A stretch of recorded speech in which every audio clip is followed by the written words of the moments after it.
Hi everyone, it's Tammy, and today I'm going to show you guys how to make this pulled spinner card. So watch this. Isn't that cute? Oh my goodness, I'm so excited to be able to show you guys this. I have taken a few tries to get it so that I think it's the spinniest that it can be, and it did take a few tries. So let's show you this again. Isn't that cute?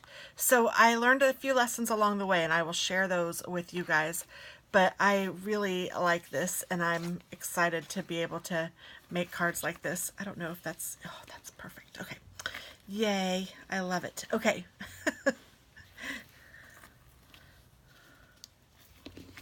You might even want to put a tab on here that says pull or something. I don't know, but I think it's adorable and I am super excited about it. This is just a card base that came in a set of cards, and because the card isn't the focus point, this is the focal point, so it's really cute.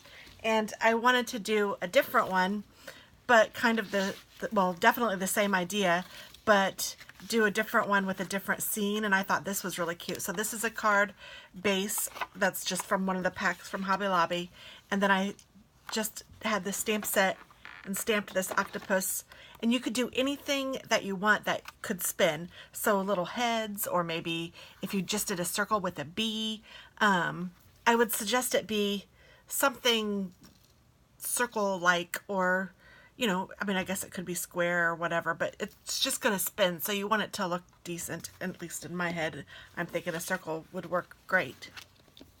So what you need to do is stamp your whole thing, making one of them the focal point, and in this case it's going to be the middle one, and then whatever one you want to be the focal point and whatever one you're going to be spinning, you need to also stamp a second time and color and have it ready, because this is what's going to go on top of here.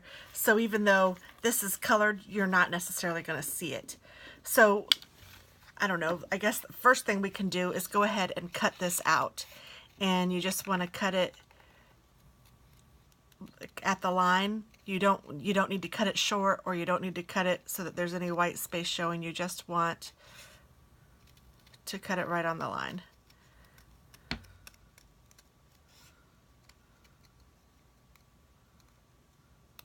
Just like that. And then this can be scrap, but before you scrap it, you're going to want a circle that's smaller than your image,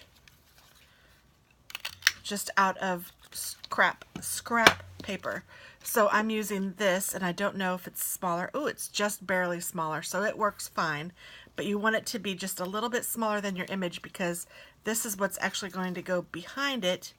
This is going to be the first layer, so that we can definitely make sure that it spins well. Because here's what I've learned. You're going to use little dimensionals, and so you want small, puffy, I call these pop dots.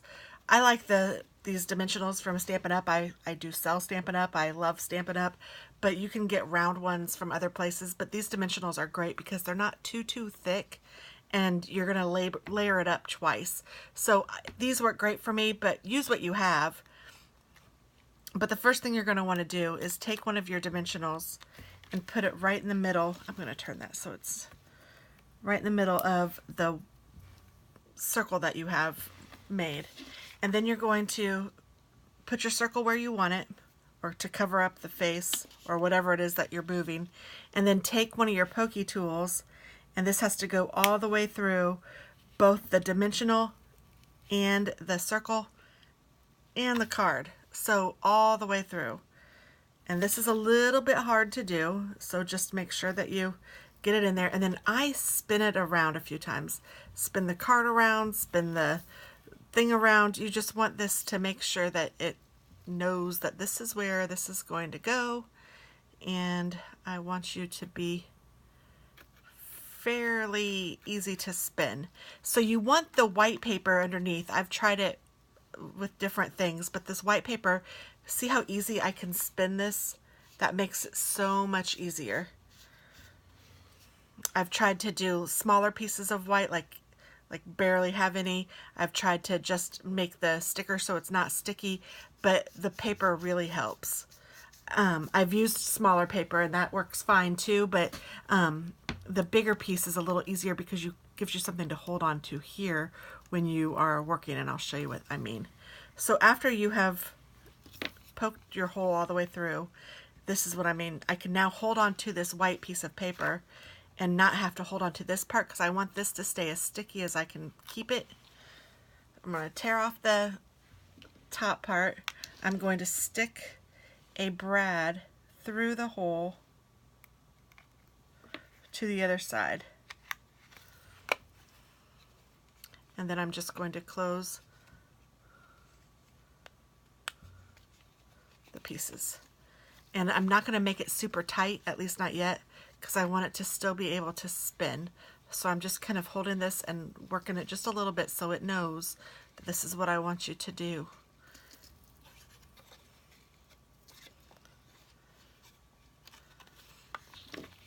Okay, and then after you've done that, you want to take, I have the mini glue dots, so I'm using 2 of them.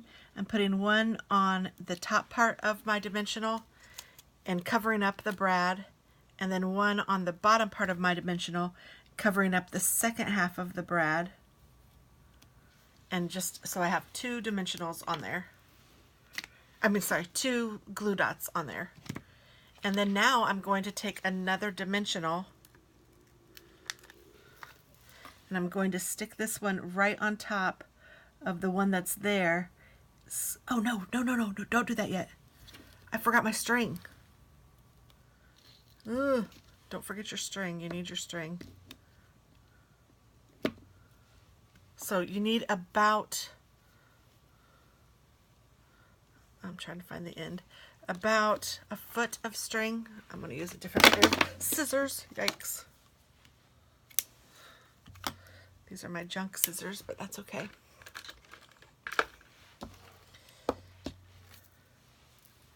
So you want your string to be in there too, and you just want to take it and sandwich your string right in between the brad and the glue dots, and you just want the string to be in there tight. So wherever you want to put it in the sandwich is fine. Just make sure that it sticks in there tight. And then I just kind of play with this a little bit just to make sure.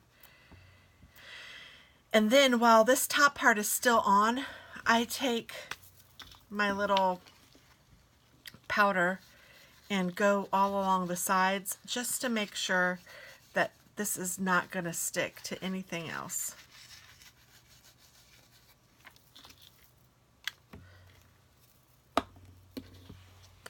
And then what I'm going to do is take the little head and take the sticky part off, or the top part off of the dimensional to make it sticky, and I'm going to put the head right where it needs to be.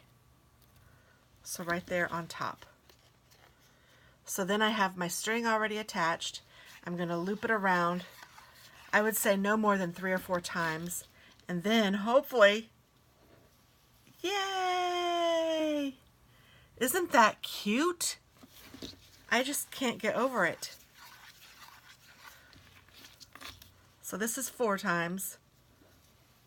Okay, I wouldn't do any more than that just because it gives you the really cute effect, and the more times you do it, the first time I did it I thought, oh, I'm just going to tie up a whole bunch of it, and then I pulled and it, well, this one isn't doing it. This one is actually working great even with a lot, but when I pulled the other one, it like totally tried to pull off my little dimensionals and all sorts of stuff. And then, so this is probably the 6th one I've made just this morning trying to get all of these done.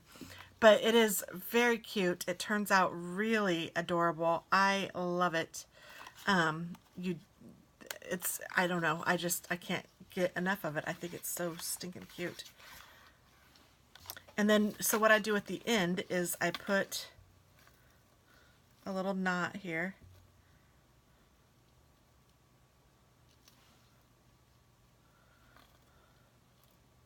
Wherever you want the end. I mean, if this is going to let me do all of this string, I'm going to try it again. If it lets me do all of the string like this, then I'm just going to keep all the string, and it does. Oh my gosh. I can't believe it. So then after you've put it around, well, I won't go that far. I'll go here. Once you've put it around, you have your little knot. I kind of like to fray my knot just because I don't know, I like that look. So I'm just going to fray the ends here.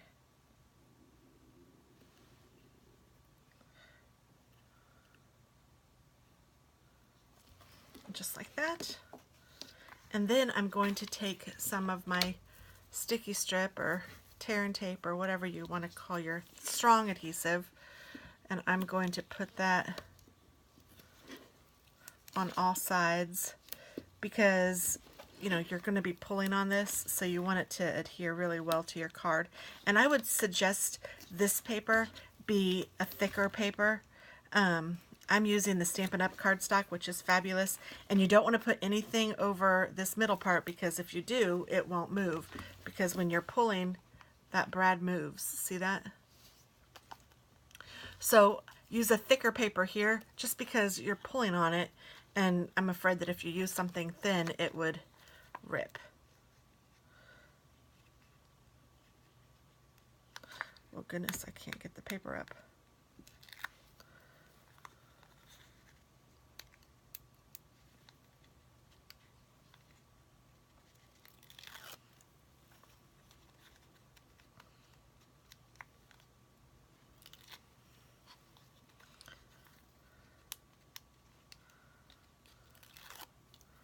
All right, so once you have this, then you can just put it down in your card and you are ready to gift this. Isn't that adorable? I just love this card. This is one of my favorite techniques ever now. And I have done this before. I remember giving this card to one of my friends and she loved it, but I haven't done it in forever. So I'm really liking doing these tutorials, and it's challenging me to do some things that I hadn't done in a long time. And it's getting me back to crafting, and I love it. Yeah, it's just so cute. You can see how his head is kind of wonky. Like, I don't know, the bottom part here is lower than the top part. That's just because it took a lot of practice to get me where I needed to be on this guy. So, whew.